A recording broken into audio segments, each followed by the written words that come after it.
Distinguished heads of state, honorable ministers, ladies and gentlemen, it is my honor to deliver remarks on behalf of the CARICOM Secretariat at the closeout of this enriching high-level discussion on tackling organized crime in the global fishing industry. First, let me express my regrets for not attending in person, but be assured that this does not diminish the extreme importance that is accorded to the conservation, sustainable use, and indeed the peace and security of the oceans for CARICOM.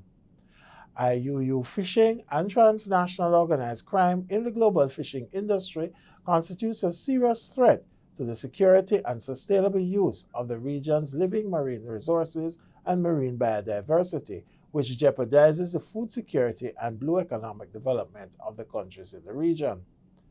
IUU fishing and maritime security more broadly speaking is also of paramount concern to CARICOM since it undermines efforts to conserve and sustainably manage fisheries resources and furthermore jeopardizes food security, livelihoods, and incomes from fisheries.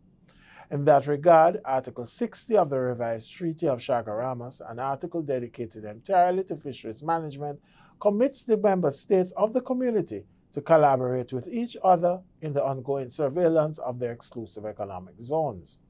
To this end, the Caribbean community has invested in institutions such as the CRFM and the CARICOM Implementation Agency for Crime and Security Impacts to both improve our collective management of our living marine resources and to bolster regional capacity in security matters.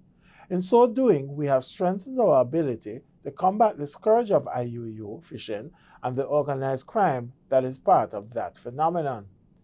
In 2010, our heads of government issued the Castries Declaration on Illegal, Unreported, and Unregulated Fishing, in which they expressed their determination to work together and with other stakeholders, including regional and multilateral partners, to identify, prevent, deter, and eliminate IUU fishing within the Caribbean and globally. Among other things, the Castries Declaration committed the region to adopt, review, and revise relevant legislation and regulations regarding compliance with fisheries management measures and to provide sanctions of sufficient gravity so as to deprive offenders of the benefits accruing from their illegal activities and to deter further IUU fishing. Honorable Ministers, in May 2021, you adopted a resolution in support of the Copenhagen Declaration on Transnational Organized Crime in the Global Fishing Industry and the Blue Justice Initiative, both of which provide for international cooperation to prevent, combat, and eradicate transnational organized crime in the global fishing industry. By October 2021, we have had 12 CARICOM ministers joining the Copenhagen Declaration and supporting the Blue Justice Initiative. So it is clear that a high-level commitment is present.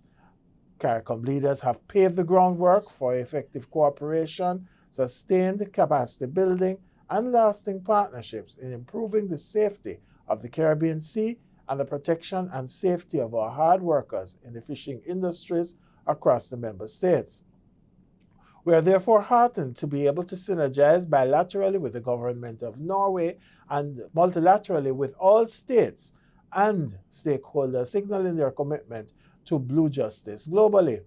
I also wish to thank the Executive Director and staff of the CRFM Secretariat for coordinating and mobilizing stakeholders in the region for this important initiative. I also wish to thank the Honorable Andre Perez from Belize, the Honorable President Charles Jr. from Jamaica, and the Honorable Sabota Caesar from St. Vincent and the Grenadines for their show of commitment and for sharing their experiences in today's important discussion. Finally, we also wish to express our profound gratitude to the government of Norway and particularly the Norwegian Minister of Trade, Industry and Fisheries for their leadership in this Blue Justice Initiative and for the broad support to CARICOM over the years as a key development partner. Likewise, we are grateful for the support of the UNDP through the Blue Resilient Project as a long-standing partner in CARICOM. In closing, I wish to pledge the full support of the CARICOM Secretariat in facilitating the success of this important initiative. The region is strongest when it leverages its collective resources and intellect, as we have done successfully in many multilateral endeavors, and we will continue to play our part in ensuring the success of this and other programs in the area of fisheries management and sustainable ocean development.